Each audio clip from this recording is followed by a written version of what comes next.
Good morning, everyone. It's a pleasure to be here. See so many people that are interested in exporting, and it's great to be not the only one to have an accent here. I'm the director of sales and business development for Latin America and for Winpak. I've been doing this for 15 years. What we're going to do is we're going to go through a quick presentation. We're going to show you a little bit of Winpak profile for those that don't know much about Winpak. The Winpak Latin American coverage, Winpak sales history in Latin America, market development and customer service, and payment and banking. Give you a little bit of an overview of our experience. Winpak manufactures and distributes high-quality packaging materials and innovative packaging machines, primarily used for the protection of perishable foods, beverages, pharmaceutical, and medical devices. Our markets right now are Europe, Middle East, South Africa, Asia, North America, and South America.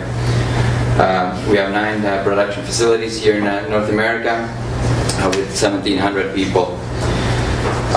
In North America, we started business in '78. I should move this one so you can follow me, right? But I can't see from here. I didn't bring my glasses. Is that where we are? Winpak. There we go. So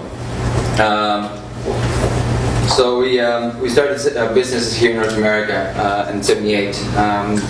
We did $43 million sales first year. Lost 2.2, double part of the plan, anyways. But in 2010, we did $579 million and a very good profit of $52.6 million was made. We're part of a company called Wiuri Oy from Finland. Wiuri is a private international company. Head office is in Finland, in Helsinki, and they work in different businesses like wholesale, technical goods, and packaging.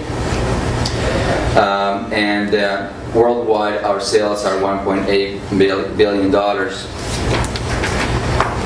This is some of the products that we represent and work with in Finland, which is we have a little airline company, represent Caterpillar in some Scandinavian countries, Sea Ray, distribution of foods. The company also has a large part on the medical and atmosphere packaging, and the company has plants in Finland, Great Britain, France, Germany, Netherlands, and Spain and Poland. Worldwide, in the packaging side, Winpak in Europe sells more than $1 billion worth of packaging. That makes us one of the biggest, largest packaging companies for atmosphere and perishable foods in the world. From North America, we have a head office here in Winnipeg, and what we do is we're in charge of looking after the North American and the Latin American market, from which I'm responsible.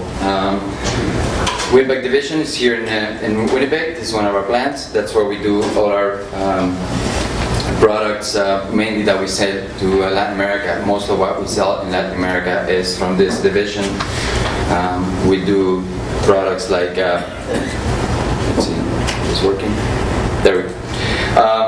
Products like plastics, extrusion, very sophisticated extrusions for perishable foods, meat and cheese, double products. Also, we have Winpak Films in Georgia. What we do here is also extrusions for sophisticated extrusions, up to 11 layers of different polymers, and one of the main products here is this kind of product, which is a shrink bag. You can see it in the supermarkets with meats and products like that. The other thing is that we do is a lot of the 1, 2, and 3 ounces products that you see in the market. If you look at the table, you have this little creamers. If you look underneath, it's going to say Winpak. So if you can open all of them, so you'll help us. But this this product combines with our products from also that we do in Montreal, and some of the products are here. We bundle the tops and the bottoms, and then we sell them around the world. Winpak Lane, we make the machines. If you go to McDonald's or if you go to Burger King, you're gonna see there's the sheds that make ketchups and condiments are made mostly on this machines here, and these machines are made in San Bernardino. That was an acquisition that was strategically made so that we can. It doesn't show the. There we go. That's kind of the products that we do, but most of the plastics that those machines will consume are made here in Manitoba. So that's a strategic purchase that we did there. So we are here in Heat Seal. Most of the stuff that is produced for foils, products like yogurts and products in the dairy system area are made in Montreal, in our plant in Montreal. We have about 60% of that market in North America, and that's been very successful also in Latin America. Also, in this plant, we make a lot of foils for the pharmaceutical industry. Now, exports. We currently are working in many countries in Latin America: Argentina, Brazil, Uruguay, Chile, Peru, Bolivia, Peru, Ecuador, Colombia, Venezuela, Panama, Costa Rica, Guatemala, Nicaragua, Salvador, Honduras, Mexico, Dominican Republic, Puerto Rico, Jamaica, Trinidad, and Tobago. So what we did at Winpak was about 15 years ago, we decided that we were going to go into the market, and we had some experience with the market. What happened was we had an agent in Miami that was selling our product, but it was very sporadic and was no follow-up in the sales. So, and there was about a big disconnect between us and him and the customer. So what we decided to do is to hire myself, first of all. I didn't get hired myself, they hired me to do this work. And so we went to the market, and after, and this is what we did. My boss is here, so I just want to make sure that then I ask for a raise. But basically, the reason I put this is not to brag, but we can brag too. But I'm sorry, go back here. What I wanted to show you in this slide here is that export's a big commitment, and it takes time. It doesn't happen overnight. And if there is any experience that I had is that it could be frustrating. It's a hard work. Sometimes you can get a sporadic sale here and there, but to really be in the market and to really be a good exporter, you have to be committed, and you have to be 100% committed to what you're doing. And this shows a good story, because it took about 5 to 6 years to really start getting our contacts made, get a good foot in the market. It was a lot of perseverance, and it did pay off, as you can see. One of the things that we decided to do is that we were going to become a reliable company to the customers. Our customers usually package meat and perishable products that if they don't have a good product to package, the whole production goes to the garbage. So there's a lot of money and some of the products are like salmon and products that are very expensive. So we needed to be very in tune with that. We're going to be there in the market, and we're going to help the customers when they needed it.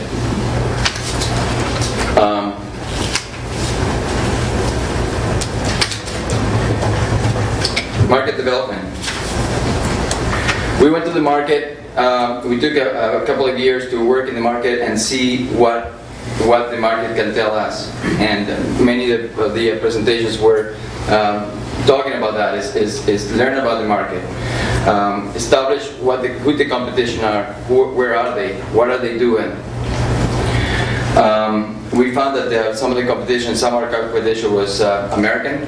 Most of the companies were American. Some were European. Some of them were very established, and especially one, and they had almost a monopoly in the whole market. Also, we found out that the customer had very bad experiences with uncommitted suppliers. What I mean by that is that there were the sporadic suppliers that would come because the exchange rates were right, and they were in the market. They came, they sold, and then when the things got tough, they just got out of the market. They made a mistake in the market, and they just left the customers without anything to anybody to go to. So they were very reluctant to accept another supplier. We made a point to say, okay, if we're going to be in the market, we're going to stay in the market, and we're going to stick to the market, because a lot of companies, what I saw is that they went in. They saw an opportunity, and then they went out, and when the times were tough. And also that we found out that every market is different. Brazil, for instance, had a lot of local production, strong commitment to local suppliers, much like you're facing right now in the States. The people are more committed to local suppliers. There were high import tariffs, and it was very bureaucratic to sell product into Brazil. Argentina. Now Mexico. Mexico is our strongest market, our largest market, and I can talk about a day about experiences and things that we've done in Mexico. It's a fantastic market. You get many people. Mexico City itself is, they say that it's 25 million people, but I think it's more like 45 million people there. It's large, and a lot of business to be had. But it was interesting to find out a few things, and there are two things that I want to talk about. Now, one is about the foil structures. Foil mainly came from Europe, but when we saw that the euro was going up in cost, in price, we saw an opportunity to go down there, and all of a sudden we got $10 million sales in a period of 2-3 years. The way we did that is by seeing that it was costly for them to bring products from Europe. They have to bring larger quantities and container loads, and the time frame to bring these products was too long. So what happened was that from buying from us was they can keep costs down, faster deliveries, and small stock. Okay. So and also what we also find out in Mexico, that's a case point. Not all the markets are equal. We noticed that in Mexico they look at Europe more for innovations and products, more so than in North America, believe it or not. Europeans are more innovative, and especially in the packaging side. This is what you see there. It's a product that is very commonly used in Europe. It's a package that opens and closes. Like you open, you take the product that you need, and you close it again. And that technology is being developed by our companies in Europe. When our clients saw this product and they liked it in Mexico, they came to us and they say, you know what, can we do it? And we came to our company here. We talked to our counterparts in Europe, and we developed the product here in North America, and now we're selling much of that product more in Mexico than in North America. And you pay a premium. They pay a premium for this product, and it's done very well for us. So not all the markets are equal. You have to also look at what the Europeans are doing in other markets and see what your customers in the other markets look for innovation. The other product that was interesting is this, matte finish. This also was a European product. We went to Europe, we looked at it with our customers, they liked it. We talked to our counterparts in the different plants that we have in Europe. We got the technology, different technology, we brought it here to North America, we started making it, and I'm selling a lot of these products into Mexico and into Central America, and it's taking off a lot faster than what is happening here in North America. So you have to adapt if you're going to do exporting.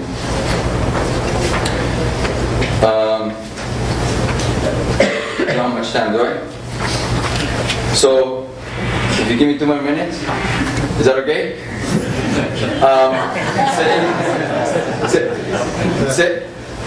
One of the things that we did pretty good at the beginning is like there's a large market, there's a lot of business to be had, but how do we go about to start up? We started up by talking to people that were in the same markets, similar markets that can help us. We set up distributors through them, and with these distributors we started selling, and we supported the distributors, and we also, when we saw it was fit, the largest company we dealt with directly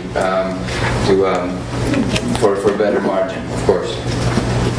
So, if that's okay, we'll finish here.